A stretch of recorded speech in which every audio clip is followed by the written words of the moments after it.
What's up, guys? I am back home for Thanksgiving break, which is about to be over real soon. And basically, today's topic, I want to, instead of doing diary entries, because I'm not gonna lie, I have been doing diary entries because it's like the easy route. When I don't have any video ideas, I could just, you know,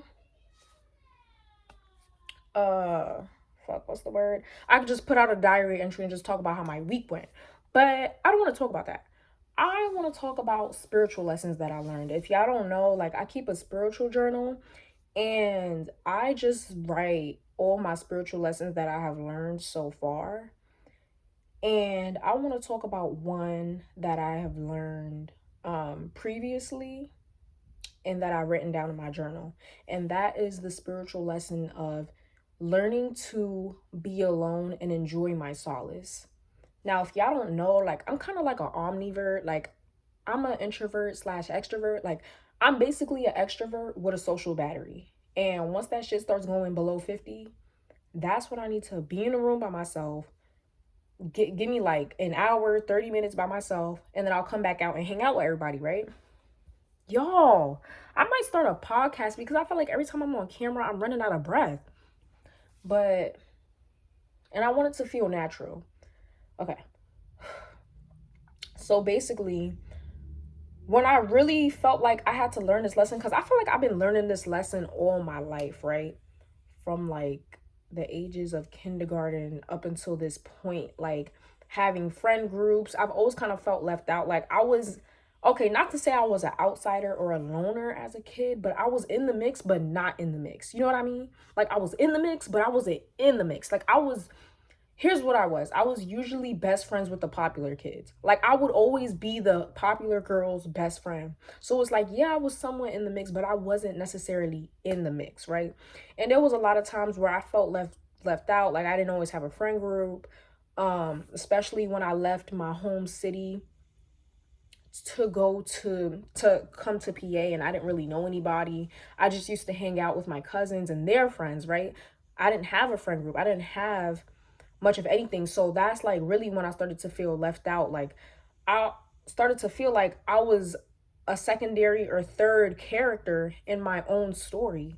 I was a background character in my own story. So by the time I got to high school, I'm not gonna lie to y'all, I just gave up completely on finding friends, on trying to have a friendship, trying to be popular. I completely gave up on all of that shit because I was just bro, at the end of the day, the reason why I gave up is because my whole childhood was kind of unstable in terms of having a permanent home. We were always moving from place to place, city to city, state to state. So it's even though it was really back and forth between two states, but by the time I got to high school, I was done because I'm God forbid, who knows, we move again and I'm just gonna have to drop all these people. I just felt what's the point of making friends at this point if I might just move, which I did end up moving, which really further pushed me to not want to make any friends. But I was what's the point of trying to make friends if I'm just gonna keep moving? So I stopped. I wasn't actively trying to be friends with anybody or get in a mix. It's just whoever I find is who I find, and I'm comfortable with those. Now, I'm not gonna lie to you. During my high school years, there was definitely times where I was I don't know, I want to be in the mix. I see kids who are in the mix. It looks fun, even though there's drama, which I love drama as long as it's not about me. And it's I see kids who are in the mix. I want to be in the mix. But ultimately, I was just no, I didn't go for it because it's just I matured and I realized popularity is not all it's cracked up to be. And I don't know, I was just comfortable with my solid group of friends, because quality is better than quantity. I would rather have quality friends who support me, who have my best interests at heart, rather than to have a bunch of people who know me but don't know me and who don't really give a fuck about me. But the reason why I'm saying I feel I'm really about to close this chapter up, this whole like trying to learn to be alone shit, is because of the situation that happened with those group of friends. Like I said, I ended up becoming friends. This all started because I started, the same girl that ended up turning everybody against me and talking shit about me and all that.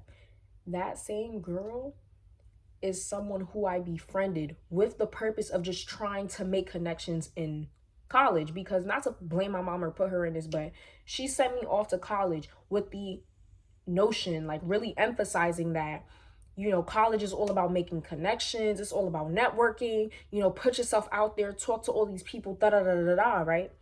And I'm gonna talk about the flip side to that, but that's what I came in like that with that mentality.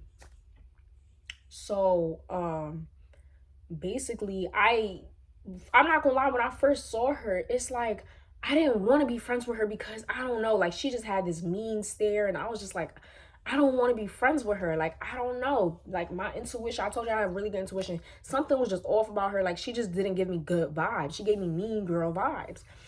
And I'm pretty sure if y'all saw her, y'all would say the same thing, right? But I ended up becoming friends with her and whatnot. And I'm not gonna lie, what I thought at first, it was kind of confirmed because she said some shit like, oh, I'm not friends with, like, as soon as a girl says, oh, I'm not really friends with girls, I'm more so friends with guys because girls are just drama and I just don't fit in with the girls.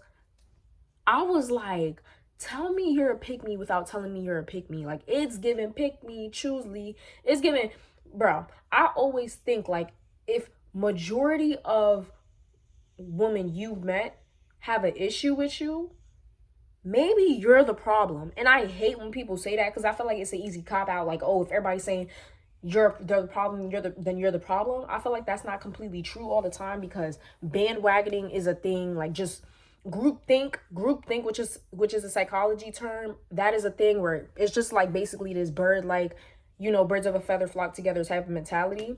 Some people might not have a good reason to dislike you, but they might just dislike you because they see other people dislike you. But no, like, something was really given, like, at this point, you're the problem. So that was the first red flag. I was like, oh no. Second red flag that I chose to ignore because, whatever. Second red flag was she used to smoke blunts constantly every single day. Not only was it every single day, she would have a when she wakes up blunt, a morning blunt, a afternoon blunt, a nightly blunt, and then a before she goes to bed blunt. Like, yes, it's probably more than 5. And then on top of that, imagine all these main courses, right? Sprinkle a little bit of leftover roaches in there. And that's how much she used to smoke daily. And I remember there was one point where she didn't have any gas to smoke. And she literally, like, you can tell, like, she was going crazy. She was catching an attitude. It was like withdrawal symptoms. I'm like, damn, like, you addicted, girl. You know, I'm an addict. Like, girl, you addicted.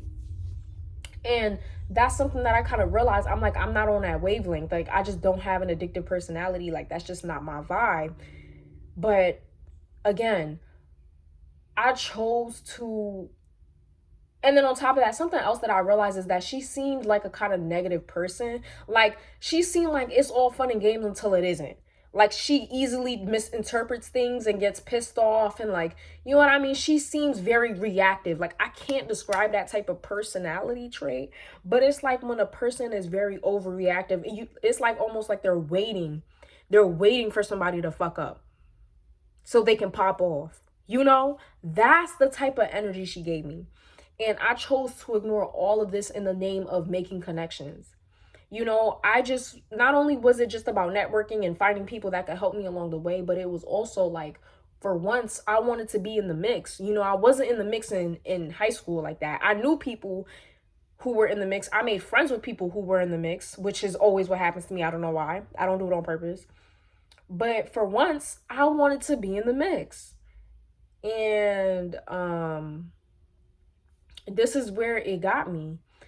So I want to tell y'all the flip side of trying to make connections and all of that is you're opening yourself to negative energies. When you just come to a point where you're like, you know what, I'm just gonna accept anything and everything under the name of just trying to put myself out there, you're also making yourself vulnerable to those who don't have good intentions. And I realized I would rather be alone than to be with a bunch of people who don't care about me, you know? So, like I said, it was just me and her at the beginning. It wasn't a friend group, right?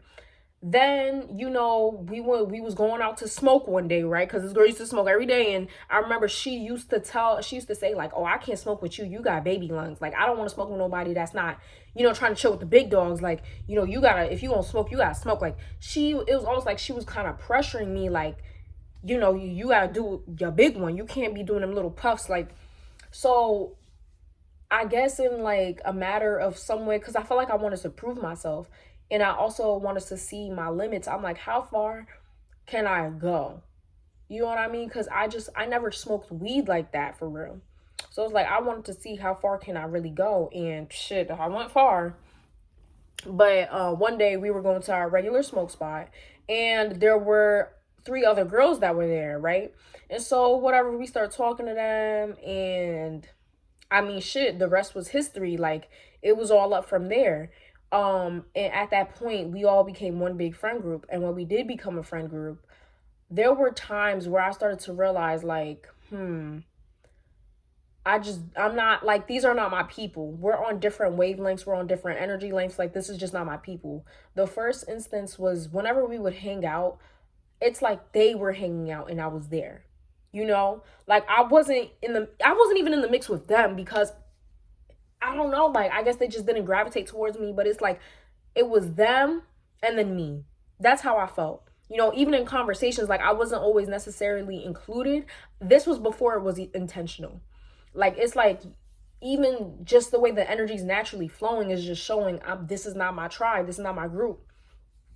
And then also, right, the girl I was friends with originally, Krishan, I named her. Krishan, she kind of stopped hanging out with me. And Krishan is somebody where it's like she has tunnel vision. When she's friends with a girl, it's like she attaches herself to that person. It's like she attaches herself. Ooh, hold on. She attaches herself to that person. So, like, for example, she used to try to hang out. She used to want to hang out with me every single day to go smoke. But then she met another girl in the that was a part of the three girls that we met, and she started hanging out with her every single day. And it's like she kind of ditched me, and not even on some like, oh, she ditched me, but she still texts me. Like, no, she completely stopped texting me, and I guess maybe she realized she just doesn't click with me like that. So that was like the first change, right?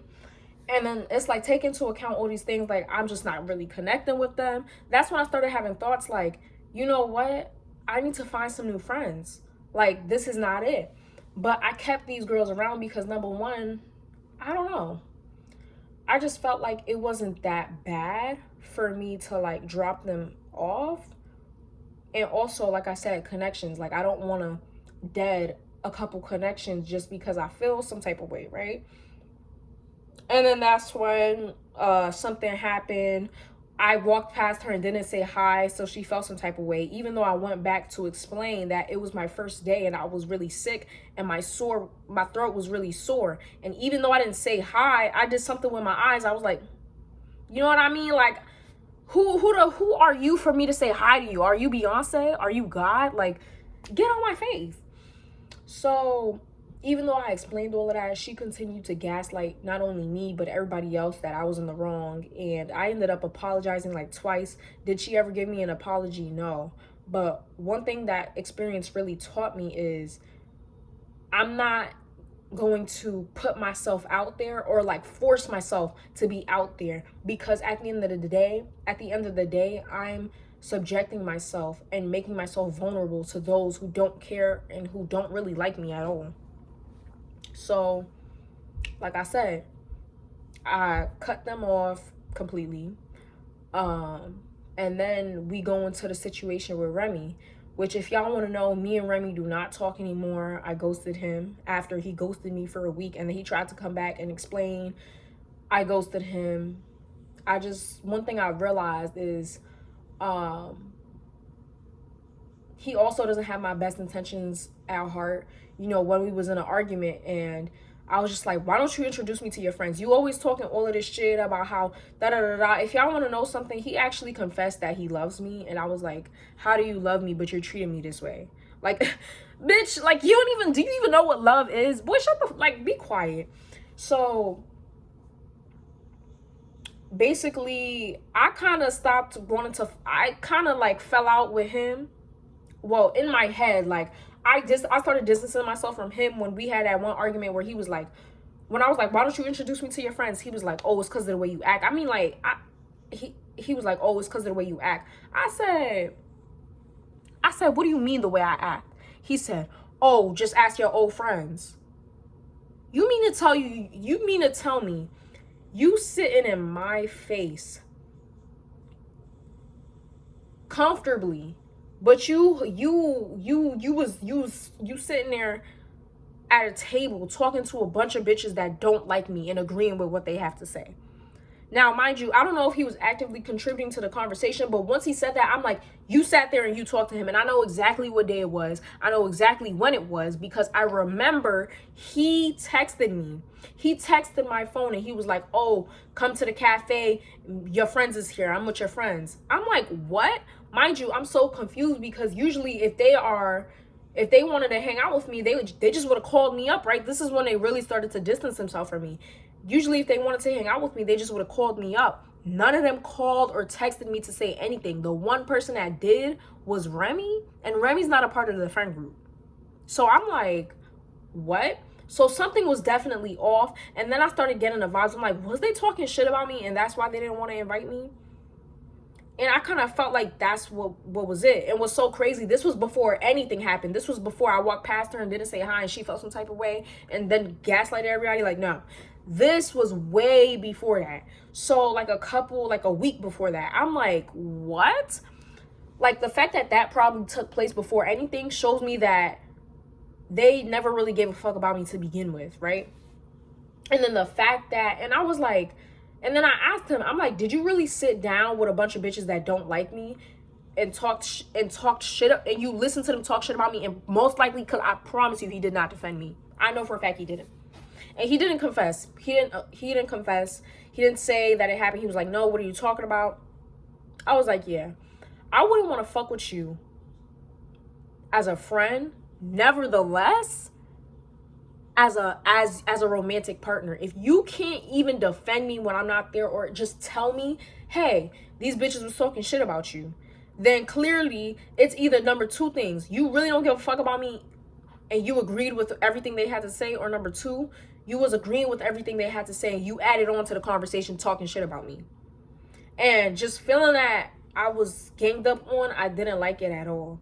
And I was like, yeah, I don't want to be with somebody as a friend or as a romantic partner who is actively engaging in conversations about me with people who are already have some type of bias, some type of animosity towards me, and using it and thinking that it's like valid. What they're saying is valid. Why would you go to some people that already don't like me and take their opinion as valid? You know, it makes no sense. Like, if y'all ever studied politics, like, you know, you don't go to a source that's biased, because whatever they're going to have to say about whatever the subject is going to be negative, you know? So why would you go to a bunch of people who already have animosity, hidden animosity, some type of bias towards me for whatever reason? I promise you, I did nothing to these girls. Why would you take what they say as leverage when they don't like me? And I literally sat down and I explained that to his dumb ass. I'm like, that's like me going to a bunch of people who already don't like you and being like, hey, what do you think about Remy? And they say some shit like, oh yeah, fuck that, like, he's stupid, da da da, he fake as hell, da da da.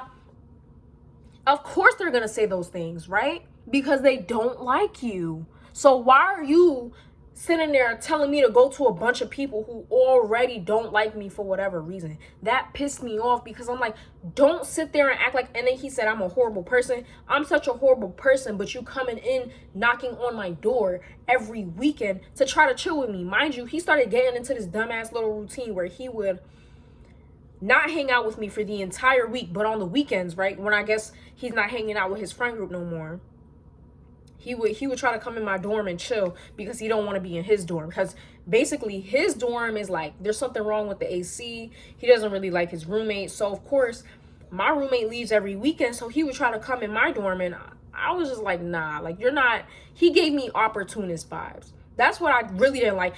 Not only did he give me opportunist vibes, so did the friend group. They would only, like, it came to a point where they distanced themselves from me so much, to the point where they would only hit me up when they needed money for weed, so I could buy it and then we could all smoke, so they could get some weed off of me, basically. And that's when I started to really distance myself, because one thing about me, y'all, I hate opportunists. Do not be around me only when it's beneficial. Keep that same energy. I like consistency. Keep that same energy. Don't come around me because it's beneficial. I hate opportunists. I hate that shit, bro. And that's what college is all about. Something that I want y'all to realize, especially with what my mom told me. That's even what my mom, the advice my mom gave me is an opportunist mentality, you know? Make friends, make friends, make friends. Make connections, network, so they can help you along the way. Yes, I agree with it, but it leaves room for not real connections and only connections that benefit you. And it's like, would I rather have that, or would I rather have real meaningful connections that benefits me spiritually and not just in this worldly manner, right? And that's what I've chosen. I've chosen that I want connections that will benefit me spiritually and not just materialistically, you know? That doesn't mean I'm going to completely block, you know, materialistic beneficial connections, but at the same time, it's like I had to let go of all of these people because I realized they was only around me for the financial gain, for whatever purpose they needed me for. And I'm not a tool. I'm not a tool that you could use to make you feel better. I'm not. So that's basically what it was. And I spent the next following weeks spending time by myself, writing in my journal, getting to know myself. Really going to the gym and doing yoga helps. Walking outside, exercising. And it just taught me I would much rather be alone than to be sitting at a table with a bunch of people around me who don't give a fuck about me. If I have to worry about you, about once I leave this room, if I have to worry that once I leave this room, you're probably going to be running your mouth, or somebody's going to be running their mouth talking shit about me, and you're not going to defend me, if I have to worry about that, if that's even a consideration, I'm not talking to you. I'm going to drop you off where I found you. And like how I did these past few people, Remy, Krishan, all them other girls, Zendaya, all of them got dropped off. You know? So at the end of the day, the best advice I would say to like high school students and college students, don't come in trying to be friends with everybody, right? Because college, I don't know what it is about college, but everybody has this opportunistic mindset. And I guess it's because everybody's in survival mode, because we're in like a unfamiliar territory. So we're just trying to do whatever we can to make sure we get through. But it's like, at the end of the day, be careful of those who just use you and you don't have no gain in it. You know, I forgot, it's like the give and take, or the, what's that called in psychology when in a relationship you measure how much you give and take? The cost gain psychology. Like, if it's costing you more and gaining you less to be in a relationship, cut that shit off, period. But yeah, I'm just enjoying being alone right now. I'm really trying to focus on financial success. I don't give a fuck about a relationship right now. I'm sorry, I don't care. I'm not looking for anything. I know I always say that, and it's true, I'm not. Like I said, Remy showed up at my front doorstep. I was not looking for him. If anything, I considered him a brother at first. He liked me first. So I never really took him serious to begin with. But yeah, that's the end of this video. It's just to really show y'all, like, you don't need anybody. I'm comfortable being alone. I love alone time. I love being alone, meditating, enjoying my own solace and my peace. You know, I don't need to be around. And that's the main reason why me and those girls wasn't really clicking, I feel like, is because they used to hang out with each other 24/7, especially Krishan. She used to always be calling somebody, texting somebody, trying to hang out with them from the time she wakes up to the time she's literally about to go to bed. And it's like, you have to sit there and ask yourself, if you need to be around people 24/7 and you don't feel comfortable being alone, that's the part where you have to sit there and be like, what am I running from? What are you trying to run from? What thoughts are you trying to run from, to the point where you can't be alone? Because I know I love my solitude, period. But that's the end of this video. Comment down below some other videos y'all want me to film. I'm gonna come out with some more life lessons and spiritual lessons, but yeah, this is the spiritual lesson of just learning to be alone and enjoying your solace. See y'all on the next one.